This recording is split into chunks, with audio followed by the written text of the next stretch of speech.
الحمد للہ کفا وسلام علی عبادہ الذین اصطفى اما بعد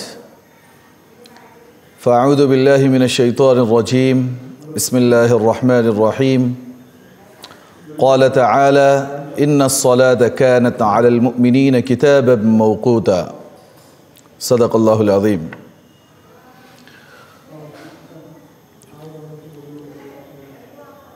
محترم بزرگوں، آج کا جو ہمارا ٹاپک ہے وہ ٹائم مینجمنٹ کے لیے ہے۔ ہماری 24 گھنٹے کی جو زندگی ہے صحیح گزرنا چاہیے اور ٹائم کو ہم حصول کرنے والے بننا چاہیے، کیونکہ اللہ رب العزت نے بھی اور نبی علیہ السلام نے بھی ٹائم کی پابندی پر اور ٹائم کے حصول پر اپنی امت کو کافی توجہ دلائی ہے۔ ہم پہلے قرآن مجید کی طرف رجوع کرتے ہیں اور دیکھتے ہیں کہ اللہ تعالیٰ نے قرآن پاک میں کیا کچھ وقت کے بارے میں ہمیں ہدایت فرمائی ہے۔ عرب کے زمانے کا ایک دستور تھا کہ جو فصحائے عرب ہوتے تھے، فصیح عربی زبان بولتے تھے، وہ جب کسی اہم کام کو ذکر کرنے کا ارادہ کرتے تھے اپنی زبان میں تو زمانے کی، پہاڑوں کی، زمین کی، کسی چیز کی قسم کھاتے تھے۔ اس سے یہ بات معلوم ہوتی تھی کہ بہت امپورٹنٹ کوئی بات بتانا چاہ رہے ہیں۔ جب اللہ تعالیٰ نے قرآن مجید کو اس قوم میں اتارا تو اللہ تعالیٰ نے بھی الگ الگ چیزوں کی قسم کھائی، اس وجہ سے کہ لوگوں کو پتہ چلے کہ کوئی اہم بات کی طرف اللہ تعالیٰ اشارہ فرما رہے ہیں۔ تو سب سے پہلے قرآن مجید میں دیکھیں ہم آخری سورہ میں اللہ تعالیٰ نے ایک سورت اتاری جس میں کہا والفجر، قسم ہے فجر کے وقت کی۔ اللہ قسم کھا رہے ہیں، قسم ہے فجر کے وقت کی۔ دوسری جگہ پہ فرمایا اللہ تعالیٰ نے والضحیٰ، چاشت کے وقت کی قسم۔ ایک وقت جو ہوتا ہے 8 بجے کا، 9 بجے کا، چاشت کے وقت کی قسم اللہ تعالیٰ نے کھائی۔ اسی طریقے سے رات کی بھی اللہ تعالیٰ نے قسم کھائی والفجر ولیال عشر۔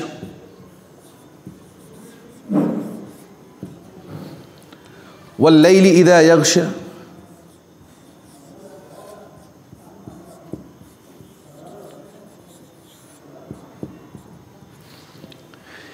اب دیکھیں کائنات کو بنانے والے مالک نے جب اوقات کی قسم کھائی ہے تو اس سے یہ بات کا ہمیں ثبوت ملتا ہے کہ وقت کی کافی بڑی اہمیت ہے۔ اللہ تعالیٰ نے نمازوں کی جو اوقات متعین کی اس میں کہا ان الصلاۃ کانت علی المؤمنین کتابا موقوتا، کہ مسلمانوں کے لیے، ایمان والوں کے لیے اللہ تعالیٰ نے وقت پر نماز کو جو ہے وہ فرض کر دیا ہے۔ وقت پر بے وقت نماز پڑھی جائے اس نماز کا کوئی فائدہ نہیں ہے۔ تو وقت کی بڑی اہمیت اسلام نے دی ہے۔ رسول اللہ صلی اللہ علیہ وسلم نے بھی حدیث مبارکہ میں وقت کے متعلق بہت ساری باتیں ہم سب کو ارشاد فرمائی، جس میں سے ایک ترمذی شریف کی روایت عبداللہ ابن مسعود روایت فرماتے ہیں، مرنے کے بعد انسان کو بہت ساری چیزوں کا سوال تو بعد میں ہوگا حشر میں، سب سے پہلے 5 چیزوں کے بارے میں سوال ہوگا۔ آپ علیہ السلام نے فرمایا لا تزول قدم عبد حتی یسأل عن 5، کسی ابن آدم کے، کسی انسان کے پیر اپنی جگہ سے نہیں ہٹ سکتے جب تک اس کو 5 چیزوں کے بارے میں سوال نہ کیا جائے، اس کا امتحان نہ لیا جائے۔ نمبر 1، اللہ کے نبی نے فرمایا عن عمرہ،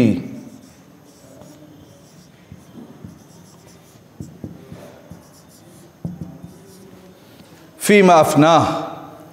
پہلا ہی سوال اللہ کے دربار میں، حشر کے میدان میں ہر بندے سے، مسلمان ہو کہ کافر ہو، ایک سوال اللہ تعالیٰ یہ کریں گے عن عمرہ فیما افنا، اس عمر کا حصہ جو ہم نے آپ کو بطور گفٹ کے دیا تھا اس کو کس کام میں خرچ کیا۔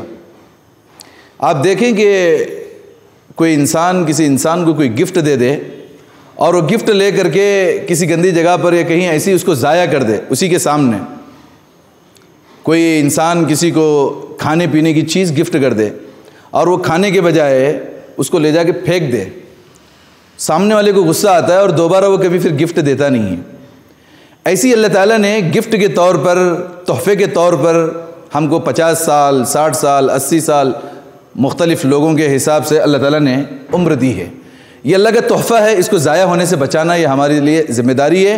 اگر ہم اس کو ضائع کر دیں گے تو قیامت کے دن سب سے پہلا جو ہے سوال وہ عمر کے بارے میں ہوگا. عمر ہی سے ریلیٹڈ بچپن کا جو زمانہ ہے 15 سال تک، اس کے بارے میں کوئی پوچھ گچھ سوال نہیں ہوتا ہے. اس کے بعد کی جو زندگی ہے وہ بہت اہم ہے. دوسرا سوال اللہ تعالیٰ کریں گے عن شبابہ فیما ابلاہ.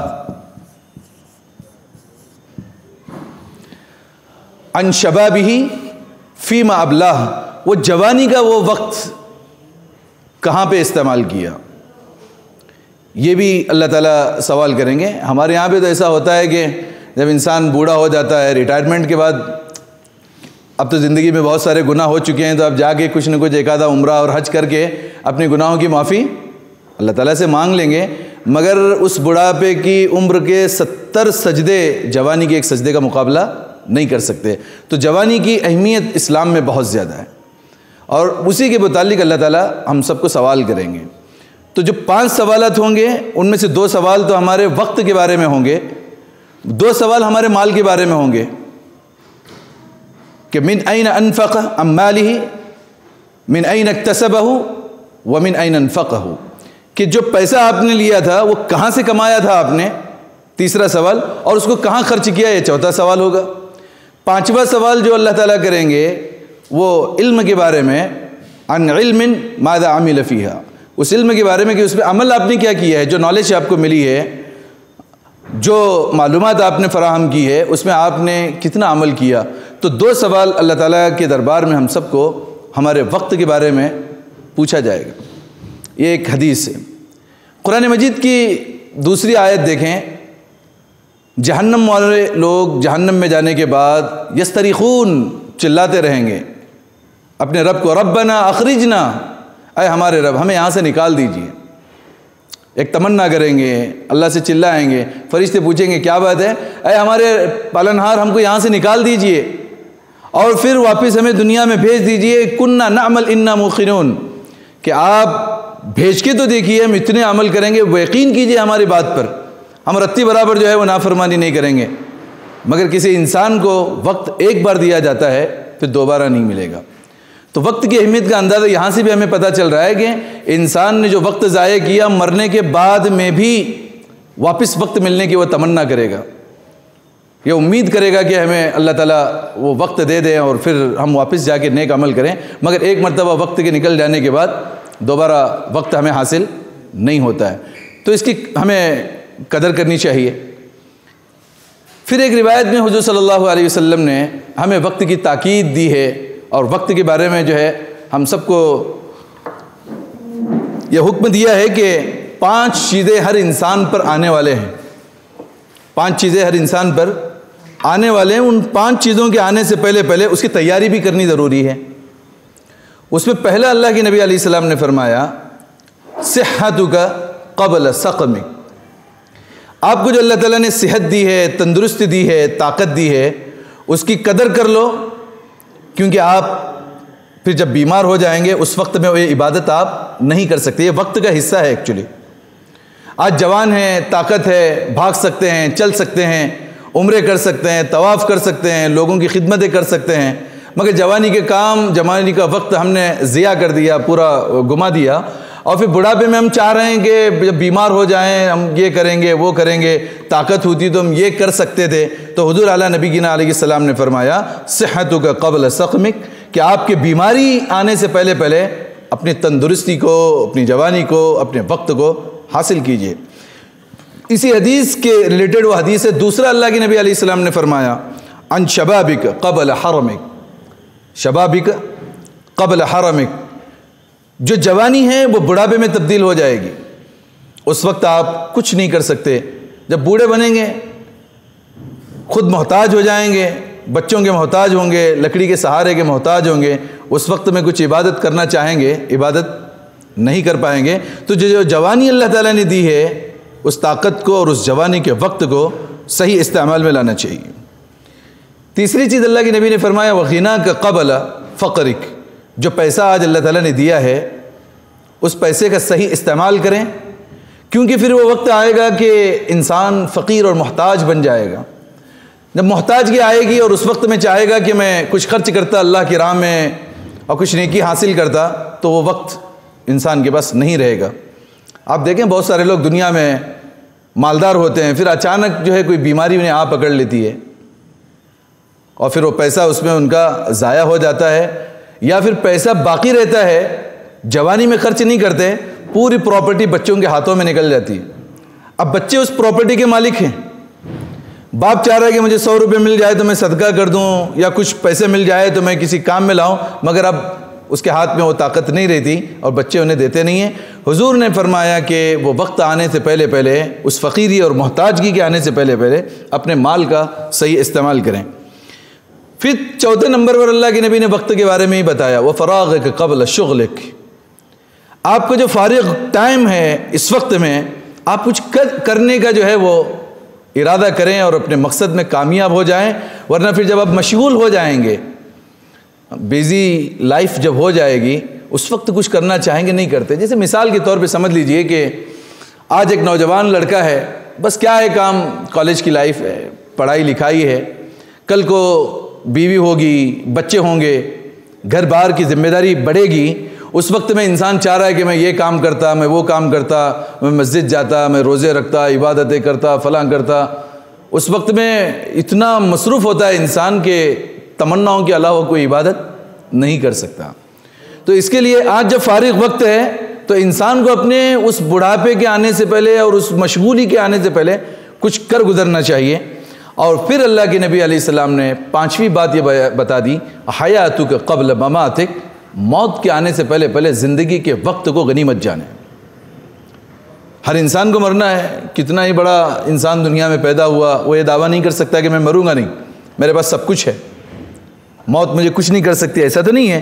مرنا ہر انسان کو ہے, تو اس موت سے پہلے پہلے جو اللہ کی طرف سے ایک گفٹ ہمیں ملا ہے, ایک تحفہ جو ہمیں ملا ہے زندگی کا, اس کو صحیح طریقے سے حاصل کر کے اپنی زندگی کو گزاریں. تو اب آئیے ہم یہ حدیث اور اس حدیث کو دونوں کو دیکھیں تو کتنی پیاری باتیں ٹائم مینجمنٹ پر اللہ کے نبی نے ہمیں بتائی ہیں. اس میں بھی 3 جوانی کے متعلق کہا, وقت کے متعلق کہا, حیات اور زندگی کے متعلق. یہ تینوں چیزوں میں بھی ہمیں وقت کے متعلق ہدایت دی جا رہی, اور اس حدیث میں بھی اور قرآن مجید کی آیات میں بھی ہمیں یہ بات ملتی ہے ہم اپنے وقت کا استعمال صحیح کریں. ابن قیم فرماتے ہیں کہ جو انسان وقت کو ضائع کرتا ہے نا, اس کے بارے میں الوقت اشد من موت سے بھی سخت چیز یہ ہے کہ انسان اپنے وقت کو ضائع کرتا ہے. امام شافعی رحمۃ اللہ علیہ نے فرمایا کہ الوقت سیف, الوقت سیف, وقت ایک تلوار کی طرح ہے. تلوار کا کام ہے کہ یا تو جس کے ہاتھ میں تلوار ہے وہ سامنے کو کاٹے گا, یا سامنے والے کے ہاتھ میں تلوار ہے اس کو کاٹے گا. تو جب وقت ہے, یا تو اگر ہم اس کو صحیح کٹائیں گے تو وہ کٹتا رہے گا, اس سے کچھ کام ہم بنا سکتے ہیں, نہیں ہے تو ہماری زندگی کا وقت وہ تو ختم ہونا ہے. تو اس وقت کی قدر کریں. اب دوسری چیز دیکھیں کہ جو لوگ دنیا میں بہت بڑے ہوئے, جنہوں نے کچھ کارنامے دنیا میں انجام دیے, وہ یوں ہی نہیں انجام دیے کہ وقت کا بھی ٹائم پاس بھی ہو گیا اور بہت بڑا نام انہوں نے اپنی زندگی میں کمایا, ایسا نہیں ہے. وقت کو بہت اہمیت دی ہے. اس کو آج کے زمانے میں اس کو تعبیر کر رہا ہے ریسپیکٹ یور ٹائم. اپنے وقت کو عزت دینا سیکھیں, کیونکہ ٹائم از منی. وقت ہی ایک پیسہ ہے. اگر ہم 1000-2000 روپیہ ہمارے جیب سے کھو جائے, اس کا احساس اور افسوس ہوتا ہے ہمیں کہ ہمارے 2000 روپیے جو ہے گم ہو گئے. مگر دن بھر 24 گھنٹے کا ٹائم ہم سے ضائع ہو رہا ہے, مگر اس کا احساس نہیں ہوتا ہے کہ ہم نے ٹائم کو جو ہے گما دیا ہے, اس لیے کہ فری ملی ہوئی ایک اللہ کی طرف سے ایک نعمت ہے, بس اس کو گزارو گزر جائے گی, ایسا نہیں ہے. امام ابو یوسف رحمۃ اللہ علیہ ایک فقہ حنفی کے بڑے امام ہیں. ان کے مرض الوفات کا وقت تھا, سکرات لگی ہوئی تھی. ان کے ایک شاگرد جو قاضی تھے وہ وقت کے, ان سے ملنے کے لیے آئے. جیسے ان کو امام ابو یوسف نے دیکھا تو کہنے لگے کہ ماذا تقول فی مسئلۃ, ارے بھائی وہ مسئلے کے بارے میں جو ہماری جو ڈسکس ہوئی تھی اس کے بارے میں آپ کی کیا رائے ہے. شاگرد جو ہے بڑے ادب کے لہجے میں کہنے لگے کہ فی حالۃ, فی مثل حالۃ, ایسی حالت میں بھی آپ کو مسئلے کی پڑی ہوئی ہے. کہنے لگے کہ نہیں, اگر میں کوئی کام اچھا کر دوں اور یہ میرا مسئلے کے لیے جد و جہد کرنا لوگوں کے کام آ جائے تو اس میں میری نجات ہو سکتی ہے۔ تو شاگرد نے بہت کچھ دیر ان سے عیادت کی، ان کی بات چیت کر کے جب وہ باہر گئے، اندر سے عورتوں کے رونے کی آواز آئی۔ پلٹ کے آ کر کے پوچھا کہ کیوں رو رہے ہیں؟ کہ حضرت کا انتقال ہو گیا۔ تو یاد رکھیے کہ جو انسان پوری زندگی جس نے کتاب و سنت کے علم میں لگایا، اس کی موت سے چند منٹ پہلے بھی وہ اپنے ٹائم کو اتنا حاصل کر رہا ہے کہ مرتے مرتے بھی اللہ اور اس کے رسول کی باتیں، فقہ مسائل کو جو ہے وہ حل کرنے پر وہ انسان لگا ہوا ہے۔ تو یہ لوگ بڑے اسی وجہ سے بنے کہ انہوں نے اپنے ٹائم کو بڑا برابر جو ہے وہ حاصل کیا ہے۔ ایسے ہی ان کے جو ہے ساتھی امام محمد جو امام ابو حنیفہ کے ہی شاگرد ہیں، ان کے بارے میں کسی نے کہا کان لا ینام فی اللیل، رات میں سوتے ہی نہیں تھے وہ۔ جب سمجھ میں آئے، ذمہ داری پڑی، تو رات میں سوتے نہیں تھے۔ فقیل لہ لا تنام، ان کو کسی نے پوچھا کہ حضرت کیا بات ہے آپ رات میں سوتے نہیں ہو؟ جواب میں یوں کہا کہ کیف انام وقد نامت عیون المسلمین، میں کیسے سو سکتا ہوں جبکہ مسلمانوں کی آنکھیں سو رہی ہیں، توکلاً علینا، اور اعتماد کر دیا ہمارے اوپر کہ امام محمد ہے، وہ ہمارے لیے کام کر رہا ہے، دینی مسائل کا استخراج اور استنباط کر رہا ہے۔ اگر میں بھی سو جاؤں گا تو فقط تو دین کا جو ہے اس کے اندر ضیاء دین کے ضائع ہونے کا کافی بڑا اندیشہ ہے۔ تو یہ امام محمد رحمۃ اللہ علیہ تھے جنہوں نے اپنی زندگی کے آخری ایام میں سونا ہی بند کر دیا تھا، رات میں پورا وقت جو ہے علم دین کے حاصل کرنے میں انہوں نے لگایا۔ ایسے ہر ایک انسان کی ایک لائف ہے۔ امام بخاری کی بھی دیکھیے، امام مسلم کی دیکھیے، جتنے لوگ بہت بڑے بنے ہیں، اللہ تعالیٰ نے انہیں عزت دی ہے، سب سے پہلا کام انہوں نے اپنے وقت کو حاصل کیا ہے۔ عمار ابن رجا ایک تابعی ہیں، بڑے اچھے محدث بھی ہیں، وہ خود اپنے بارے میں نقل کرتے ہیں کہ میں نے 30 سال تک اپنے ہاتھ سے کھانا نہیں کھایا۔ ان کی بہن تھی ہمشیرہ، ان سے جو ہے وہ حکم تھا کہ جب بھی بھوک لگ جائے، کھانے کا وقت ہو تو وہ کھلائیں۔ ان کی بہن انہیں کھانا کھلایا کرتی تھی تاکہ وہ 15-20 منٹ کا وہ بھی ٹائم وہ حاصل کرے اور اپنی کتابوں کے اندر جو ہے وہ اپنا وقت نکالیں۔ یہ وہ لوگ تھے۔ اور ایک صاحب تھے فتح ابن قحقان ان کا نام ہے، ایک بڑے تابعی ہیں، محدث ہیں۔ ان کی ایک عادت ایسی تھی کہ کسی کتاب کو دیکھتے تو پاگل ہوتے تھے۔ کوئی نئی کتاب، نئی بک ان کے سامنے آ گئی تو اس کو شروع سے لے کے آخر تک جب پڑھتے نہیں تھے ان کو زندگی میں سکون نہیں ملتا تھا۔ یہ ٹائم کا جو حصول انہوں نے کیا، اس طریقے سے کیا ہے۔ اب ہم دیکھیں گے کہ ہمیں ابھی کرنا کیا ہے ٹائم کے بارے میں۔ یہ تو قرآن سے بھی ہم نے سمجھ لیا کہ وقت اہم ہے، آخرت کی تمنائیں بھی انسانوں کی وقت پر ہوگی، اور حدیث مبارکہ سے بھی ہمیں وقت کی فضیلت کا پتہ چلتا ہے۔ اب ہم کو ہماری زندگی کو 24 آورس جو ہمارے ہیں اس کو ہم کیسے حاصل کریں، اس کے لیے نمبر 1 کام یہ کریں کہ اپنی زندگی کے کاموں کو 3 حصوں میں بانٹ دیں۔ ٹائم مینجمنٹ جو ہمارا ہوگا اس کا حصہ ایسا ہے کہ 3 حصے بنا دیں اپنے 24 گھنٹے کے ٹائم پر، اور سب سے پہلا کام یہ کریں کہ ایڈوانس پلاننگ ہمارے پاس ہونی چاہیے کہ کل میرے دن بھر کے کیا کام ہوں گے، وہ آج رات میں مجھے معلوم ہونا چاہیے کہ مجھے کل کیا کیا کام کرنا ہے۔ ہمارے پاس پلاننگ نہیں ہوتی ہے تو ظاہر سی بات ہے ٹائم پاس تو ہوگا ہی۔ پلاننگ جو انسان کرتا ہے، جو 24 گھنٹے کا پلاننگ کرتا ہے، پوری زندگی وہ کامیاب رہتا ہے، اور جس نے 24 گھنٹے کا پلاننگ میں نہیں کیا اس کی لائف بیکار ہوتی ہے، وہ ایسی ضائع کر دے گا اپنی لائف کو۔ اب اس میں کیا کریں گے؟ 2 چیزیں ہیں، ایک دنیاوی شیڈول سے ہمارے اور ایک دینی شیڈول سے۔ نیکیاں بھی کمانا ہے، پیسہ بھی کمانا ہے، دونوں چیزیں ہیں۔ اب اس کو کیسا کریں گے؟ اس کو 3 حصے ہم لوگ ہمارے ٹائم کے اندر ہم بنا سکتے ہیں اسے، اور اس کو لکھ لیں ہم لوگ۔ یہ ہمارے 24 آورس کے جو ہے کام جو ہے ہم کو اس کے اندر بانٹنے ہیں۔ تو شام کے ٹائم، رات کے ٹائم جس وقت آپ بیٹھے ہیں دوسرے دن کی پلاننگ کر رہے ہیں، تو پہلے آپ ایک کام کریں، اس میں امپورٹنٹس جو ہیں آپ کے اس کو لکھ لیں۔ اہم کام جس کو کہتے ہیں، ضروری کام، اس کو اس میں رکھیں۔ دوسرے اس میں کمپلسری ورک جو بھی آپ کو کرنا ہے یہ ہمارے لیے ضروری ہے، اور اس میں بھی کمپلسری میں بھی دیکھیں کہ مشکل کام ہمارے لیے کون سا ہے۔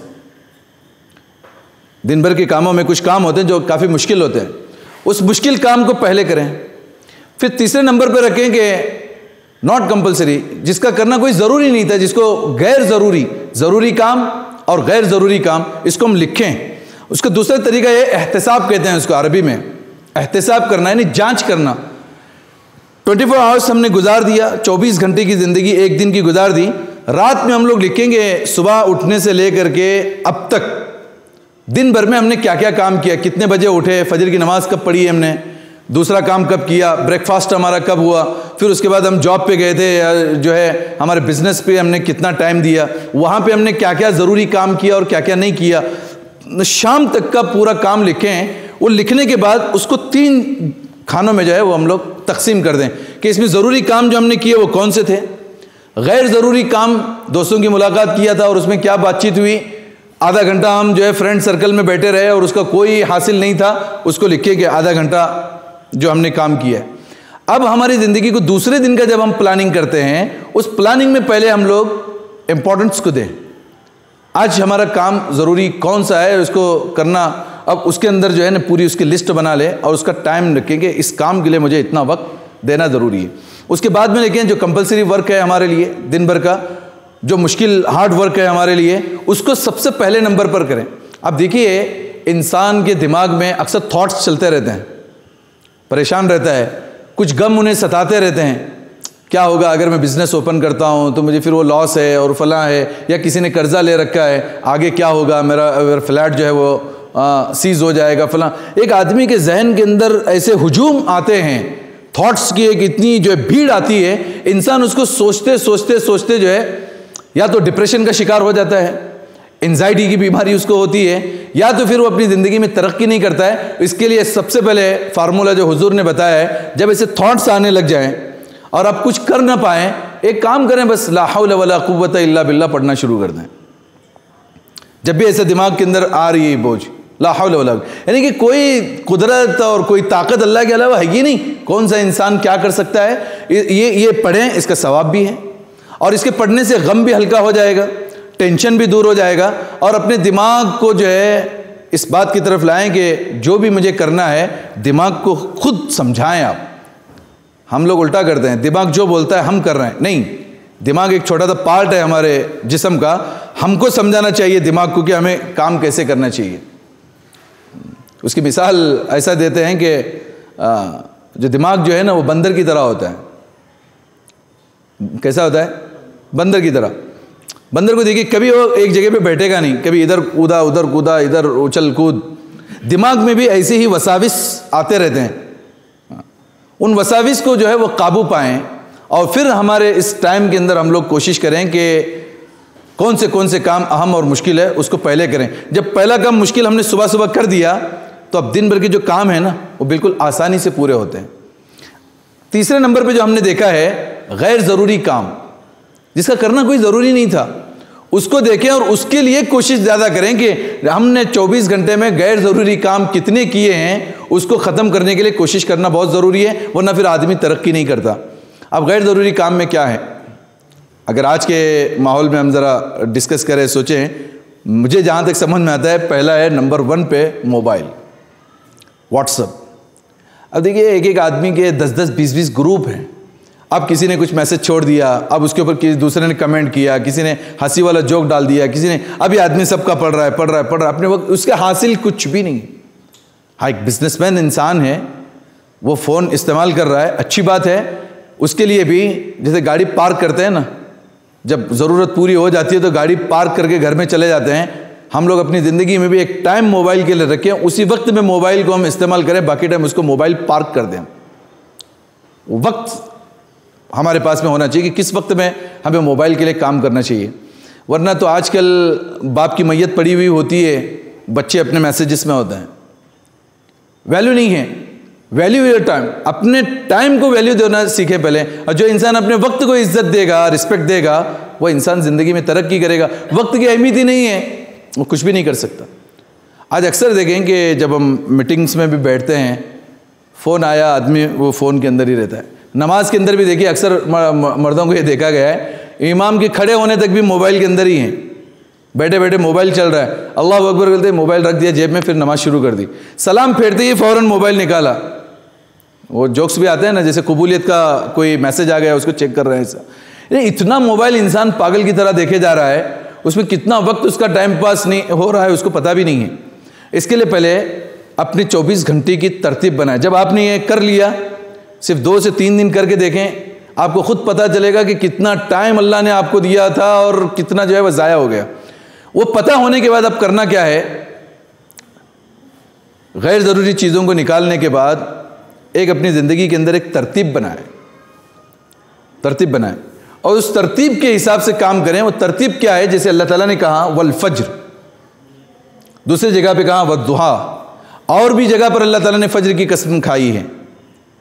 قبل طلوع الشمس و قبل الغروب، سورج کے طلوع ہونے سے پہلے کا بھی جو وقت ہے وہ بہت اہم ہے. اس کو ہم اس 2 وقتوں کو پرائم ٹائم کہہ سکتے ہیں. ہمارے اسلام میں سب سے برکت والا وقت، حضور صلی اللہ علیہ وسلم نے فرمایا نوم الصبحاتی یمنع الرزق، صبح کا سونا سورج کو صبح کا جو سونا ہے وہ رزق کو روکتا ہے. آدمی کے لیے اتنا بہترین اور پیارا وقت ہے، جتنی پلاننگز اور دن بھر کے جو کام ہیں، آدمی صبح فجر سے پہلے اٹھ کر کے کچھ اپنی صحت کے لیے کچھ ایکسرسائز کر لے اور اس کے بعد ناشتے سے لے کر کے اپنے کام کو کرے گا. وہ چاشت کے وقت تک 11-12 بجے کے وقت تک وہ بالکل فری ہو سکتا ہے. اور پہلے بھی دیکھیں، پرانے زمانے کے لوگوں کو بھی دیکھیں، وہ کھیتی باڑی کرنے والے بھی اندھیری رات میں ہی صبح وہ نکل جاتے تھے اور وہاں جا کر کے جب اپنا کام 10-11 بجے تک جو ہے نا ان کی روٹی کھانے کا وقت ہو جاتا تھا دوپہر کا. اور شام کا جو ہے وہ سورج کے ڈوبنے کے بعد. یہ بات بھی ساتھ میں بتاتا چلوں کہ جیسے سورج نکلتا ہے نا، انسان کی انرجی بھی اس کے ساتھ میں چلتی ہے، سورج کے ساتھ ڈیولپ ہوتی ہے انرجی. ادھر سورج نکلا، ادھر انسان بھی نیند سے اٹھا، اب یہ دونوں ساتھ میں چل رہے ہیں اور ہمارا مکمل جو نظام ہے باڈی کا وہ سورج کے ساتھ میں لگا ہوا ہے. اب جیسے سورج چڑھا زوال تک، ایسے انسان کی انرجی بھی جو ہے وہ کام کرتے کرتے تھک جاتی ہے. جیسے سورج کا زوال ہونا شروع ہوتا ہے، انسان کی انرجی بھی ڈاؤن ہونا شروع ہو جاتی ہے. اب جیسے ہی مغرب کا ٹائم ہو گیا، انسان کی انرجی بالکل ڈاؤن ہو جاتی ہے. جیسے سورج ڈوبا یہ بھی ٹھنڈا ہوتا ہے. اب اس کے بعد ہمارا کوئی کام نہیں ہونا چاہیے. عشاء کی نماز کے بعد حضور علیہ السلام نے فرمایا عشاء کی نماز کے بعد یا تو کچھ لوگ ہیں جو نیکی کا کام کرتے ہیں، کچھ نمازیں پڑھ رہے ہیں، ذکر کر رہے ہیں وغیرہ وغیرہ. دوسرا عملہ وہ ہوتا ہے جو گناہ کی کام کی طرف نکل جاتا ہے، چوری ہے، بدکاری ہے، زنا ہے. اور کچھ کام وہ سب سے بہتر انسان وہ ہے عشاء کی نماز کے بعد سو جائے، نہ اس سے گناہ ہوگا نہ نیکی ہوگی. یہ سو جاتا ہے، اس کے لیے صحت کے لیے بہت اچھا ہے. بلکہ ڈاکٹروں کا کہنا یہ بھی کہ جو انسان رات کے 10 بجے سے لے کے 2 بجے تک کی نیند کرتا ہے اس کو لیور کا پرابلم کبھی نہیں ہوتا. سونے کا ٹائم ہے. اللہ تعالیٰ خود قرآن مجید میں فرما رہے ہیں کہ رات ہم نے وَجَعَلْنَا اللَّيْلَ لِبَاسًا، رات کو ہم نے بستر بنایا ہے، تو سونے کا ہے. اور دن کو کہا معاشہ، کہ دن کمانے کے لیے. تو آدمی اپنے دن کو اکثر کاموں کو صبح میں کریں، جلد اس کام کو ختم کر سکتا ہے. اور دوپہر کے بعد قیلولہ ضروری ہے حدیث کی روشنی سے. قیلولہ کہتے ہیں ہلکی سی اونگ والی نیند، بالکل چادر تان کے سونے والی نیند نہیں، ہلکی سی نیند انسان سوئے. اس کے لیے آج کے اطباء جو ریسرچ کرتے ہیں، ماہرین، وہ یہ کہتے ہیں کہ جو انسان کھانا کھانے کے بعد تھوڑی دیر قیلولہ کرتا ہے 70% انہوں نے لکھا ہے ان لوگوں کو ہارٹ اٹیک نہیں آتا. حضور صلی اللہ علیہ وسلم کی بتائی ہوئی باتیں ہیں، اس میں کوئی شک بھی نہیں ہے. آج ریسرچ کر رہے ہیں کہ تھوڑی دیر انسان آرام کر کے اٹھتا ہے، اس کی انرجی جو ہے پھر واپس لوٹتی ہے. رات کا کوئی کام انسان نہ کرے، رات سونے میں رکھیں، جلد سے جلد سو جائیں اور انسان صبح جلدی اٹھنے کی کوشش کرے. تہجد کے وقت سے انسان اٹھے اور اپنے کاموں کی ترتیب بنائے. اب دیکھیں کہ کچھ مثال ایگزامپلس میں آپ کو دیتا ہوں کہ امپورٹنس کام کیا ہوتے ہیں جن کو پہلے کرنا چاہیے اور کچھ کام ہوتے ہیں جن کو نہیں کرنا ہے. عبادتوں میں بھی دیکھیں، بہت سارے لوگ رمضان شروع ہوتے والا ہوتا ہے، حج کی تیاری میں لگے ہوئے رہتے ہیں، حج کے مسائل پوچھ رہے ہیں. میں نے دیکھا ہے اکثر ایسا کہ حج ابھی کافی دور ہے، رمضان کا مہینہ ابھی 15 دن باقی ہے، تو وہ کیا کر رہے ہیں؟ حج کے مسائل کی تیاری کر رہے ہیں. یہ غلط ہے. سامنے رمضان ہے، رمضان کی تیاری کرنی چاہیے.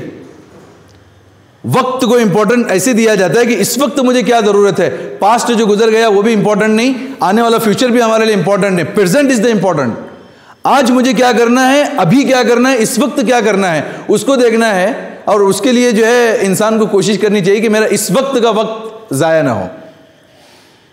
ایک آدمی ہے مثال کے طور پر تسبیح لے کے بیٹھ گیا اور ذکر کر رہا اللہ تعالیٰ کا، اچھی بات ہے، تسبیح لے کے بیٹھنا ہے اور واقعتاً ذکر کرنا ہے، مگر اس نے کیا کام کیا کہ اگر میں 1 گھنٹہ ذکر کے لیے بیٹھتا ہوں تو سمجھیے مجھے اگر 1 لاکھ نیکیاں مل رہی ہیں، وہ جا کر کے چند لوگوں کے ساتھ میں، ایک بیمار ہے، اس نے اپنا ایک ٹائم رکھا کہ میں بیمار کی عیادت کروں گا، اور بیمار کی عیادت کرتا ہے، نادم منادم من السماء، آسمان سے پکارنے والا پکارتا ہے، ان طبت و تاب، تیری تو مغفرت ہو گئی ہے۔ یہاں 1 لاکھ نیکیاں گن رہا ہے انسان، وہاں تو مغفرت ہو رہی ہے۔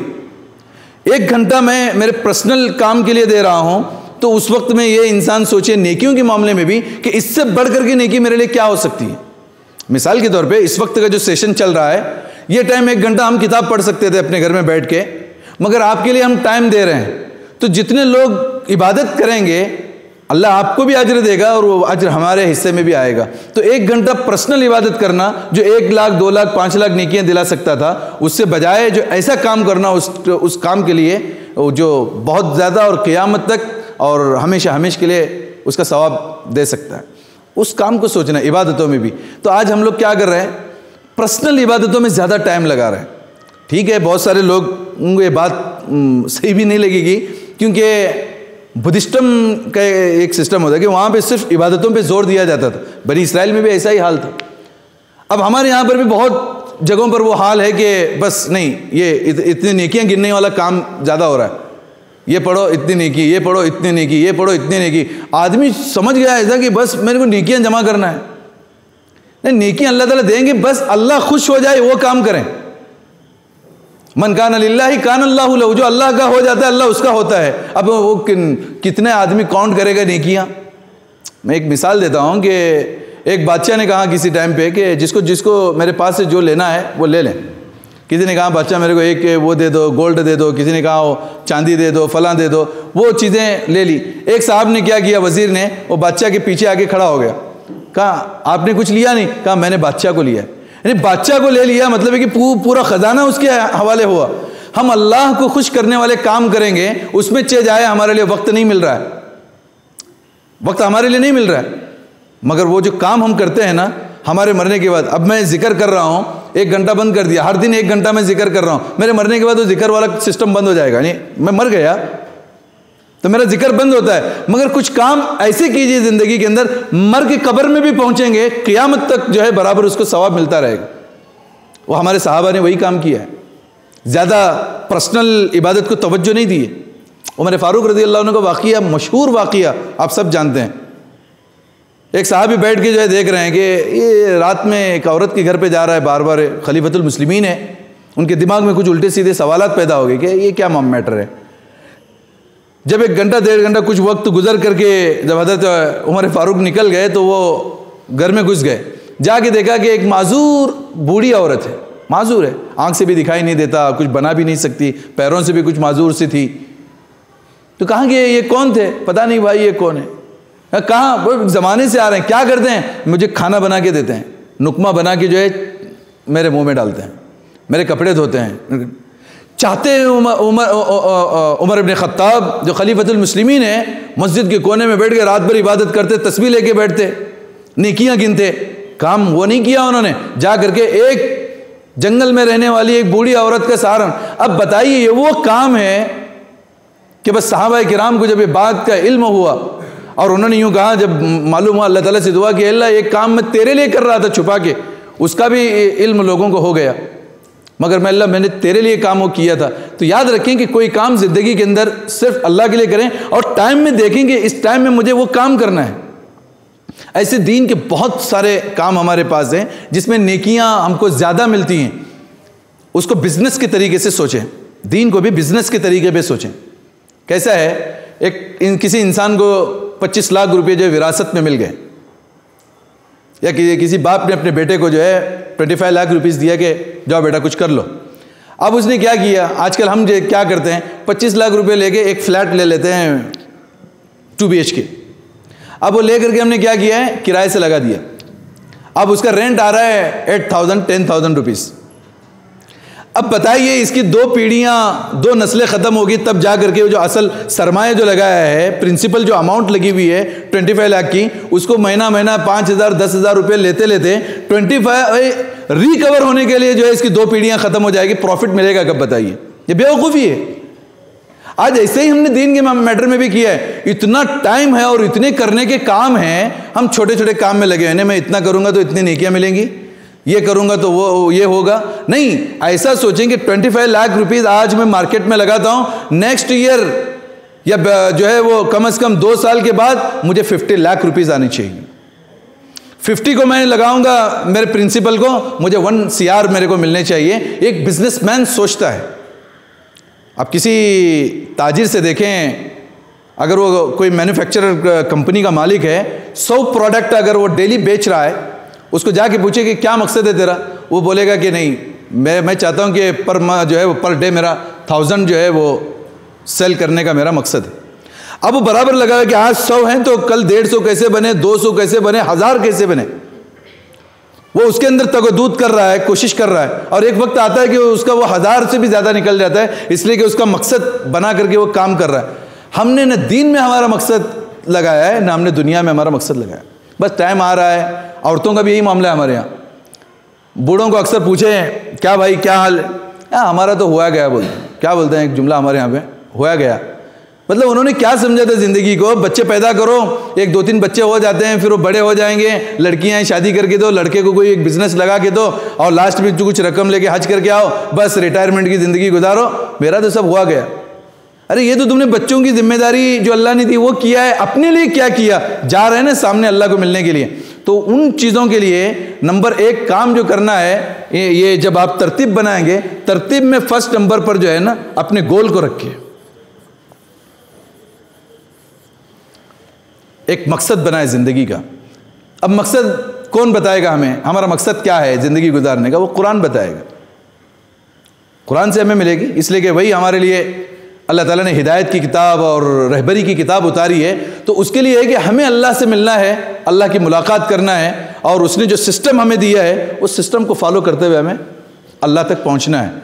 اب وہ مقصد تو ہمارے سامنے ہے، اس کے تحت زندگی گزارنا ہے۔ ہم چند نمازیں پڑھ کے، کبھی کہ زکوٰۃ وغیرہ دے کے ہم سمجھ رہے ہیں کہ ہم نے پورے دین کا کام کر لیا۔ میرے دوستو نہیں، پارٹ آف دین ہے، ہلکے ہلکے سے دین کے کچھ حصے ہیں جس کو ہم انجام دے رہے ہیں۔ دین بہت بڑا ہے اور دین بہت آگے تک ہے، نہ بتانے والا بتا بھی نہیں رہا ہے ہم کو دین کہاں ہے بھائی، کتنا ہے، بس اتنا 5 ٹائم کی نماز پڑھ کے وہ کر کے بس رہو، نہیں۔